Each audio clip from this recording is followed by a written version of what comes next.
Neem plaats. Kom je in het ziekenhuis te lezen, dan ben je in gewoon geval oerleveren of verplegers en verpleegsters die je gebitsje inhouden matten.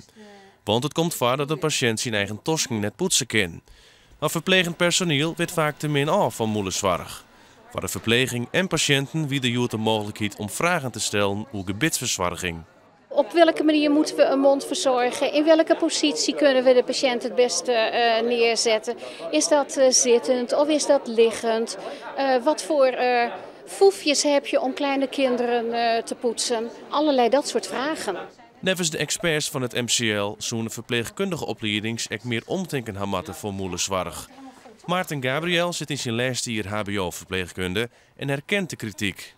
Qua verzorging voor de tanden en het wassen en dergelijke, dat is vrij kort door de bocht eigenlijk. We krijgen gewoon informatie van daar moeten we op letten, op de tong en op tandvlees en dergelijke. En daar blijft het eigenlijk bij. De rest moeten we dan in de praktijk zien.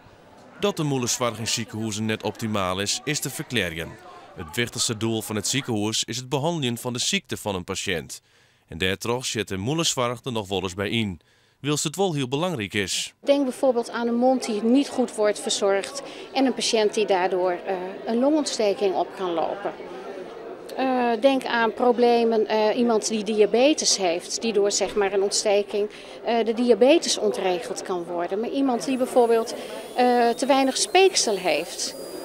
Ja, dat zijn allemaal facetten zeg maar, die gewoon heel erg belangrijk zijn dat de mond daarbij goed wordt verzorgd. De informatiedij is nevens MCL een succes geworden. Een protte verpleegkundigen hebben haar een vaarluchtje litten hoe moederzorg. Ook voor Maarten wie het een leerzame dij. Nou, op zich zie je toch wel bepaalde handelingen bij het gebitpoetsen, wat we zo straks hebben gezien. Ja, daar kan ik gewoon mooi meenemen.